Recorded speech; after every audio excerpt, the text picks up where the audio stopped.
This is a clergyman. Do you understand that? This is a clergyman. Oh, look at this. You freaking Nazis. Yeah, you're going to be under arrest. Do you have any questions about what's going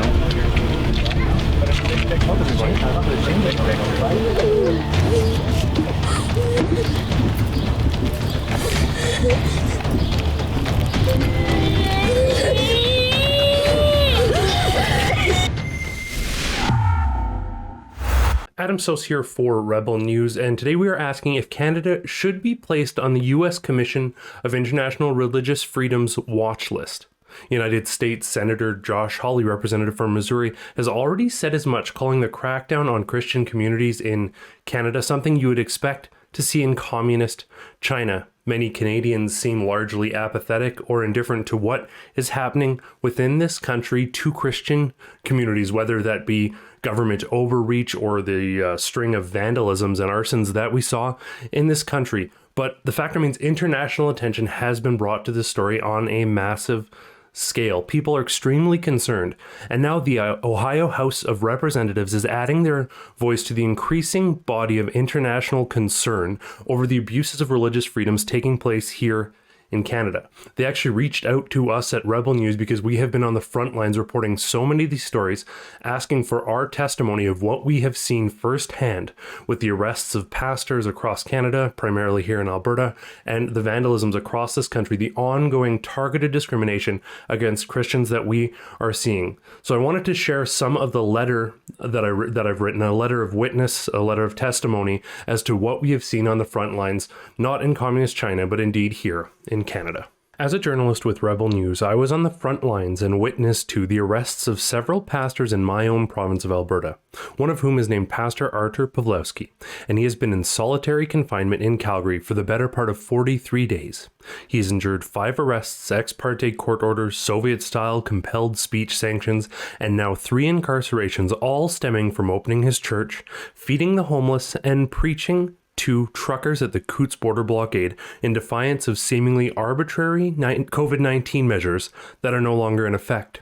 Sadly, while Pastor Artur Pawlowski was certainly among the highest profile arrests, he was not the only pastor thrown behind bars. Pastor James Coates of Grace Life Church in our province's capital city of Edmonton was incarcerated for nearly 5 weeks. His church building was fenced up to prevent people from gathering for worship in a truly dystopic scene you might expect to see in communist China, certainly not Canada. Another Calgary pastor, Tim Stevens of Fairview Baptist Church, was twice arrested in front of his large family in gut-wrenching fashion, once at his place of worship and again at home. He too sat in jail for daring to open his place of worship. These 3 pastors, each very different men with very different styles, all garnered the wrath of authorities for daring to hold their religious freedoms as paramount. They trusted that the Canadian Charter of Rights and Freedoms and the Criminal Code of Canada would safeguard them from undue and targeted harassment. But these safeguards were ignored by unelected health officials, politicians, and police forces across our nations. Pastors across Canada were arrested, and dozens more faced massive financial penalties, all for simply opening their churches. It became so bad that for a time a number of Canadian Christian congregations took to worshiping in secret, moving their worship to undisclosed locations, and even outdoor parks in an attempt to pray in peace. A veritable underground church took root, not again in communist China, but in Canada. Government authorities employed surveillance, going so far as to use helicopters to track down these communities and punish them for gathering, even once it was legal to gather outside. Shockingly, non-Christian religious institutions near the targeted churches that were violating the same COVID-19 restrictions, and in some cases had significantly higher numbers in attendance, were seemingly left entirely unfettered by the state. To the best of my knowledge, across Canada, exclusively Christian pastors and their congregations were being ticketed, fined, and arrested. It is worth noting that Canada recently underwent a spate of vandalisms and arsons against Christian places of worship. No fewer than 56 churches were set ablaze or vandalized, with some being entirely destroyed. The response of our Prime Minister Justin Trudeau was that the attacks are understandable, given some of the historical abuses that occurred under the banner of some Christian faiths. Violence and destruction against any faith community is not acceptable, but apparently Justin Trudeau's Canada, that has been forgotten. Christians are exempt from these protections, concerns, and safeguards that are extended to other belief systems. The collective anti-Christianism within Canada, as evidenced by the targeted enforcement of laws seemingly used exclusively against Christian places of worship, and the relative indifference of elected officials to ongoing attacks against these same faith communities, makes evident the need for significant corrective actions, of which adding Canada to the special watch list of countries where the government engages in violations of religious freedoms would be a welcome and called for response. It is very sad that we even have to have this conversation in Canada right now. It's an honor to be able to send this letter off and provide some first-hand testimony about what has been happening here.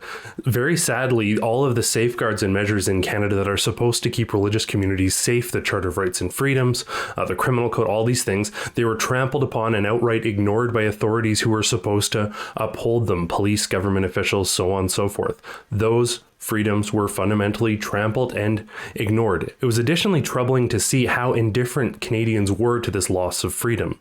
Many people had no problem with pastors being hauled away, with religious freedoms being violated, with the law being broken by authorities. We saw criminal code violations go unpunished by authorities trampling on people's rights and freedoms that are enshrined and protected, and nobody seemed to care. Well, some people still care. Some people are still fighting. Unfortunately, some of those people are our allies in the United States, with senators like Senator Josh Hawley from Missouri, and now the Ohio House of Representatives calling out and decrying the state of religious freedoms in Canada, calling for this country to be put on a watch list. And I think that it may be shocking for Canadians to realize this, but that may be an appropriate measure considering the evidence that we have seen over the past couple of years. I want to thank you all so much for tuning in. For Rebel News, I'm Adam Soos. I want to urge you to remember that Pastor Artur Pawlowski is still behind bars to this very day. He has been in jail for 44 days now, I believe, even since the time of recording this, and he has been largely left in solitary confinement. This is extremely troubling. Fortunately, he has excellent legal representation in the form of Sarah Miller of JSS Barristers and her team, but Artur couldn't wage this battle alone. He couldn't do it without your help. So if you want to make a tax-eligible receipt donation to the Democracy Fund and help pay for Pastor Artur's legal fees, you can do so by going to saveartur.com.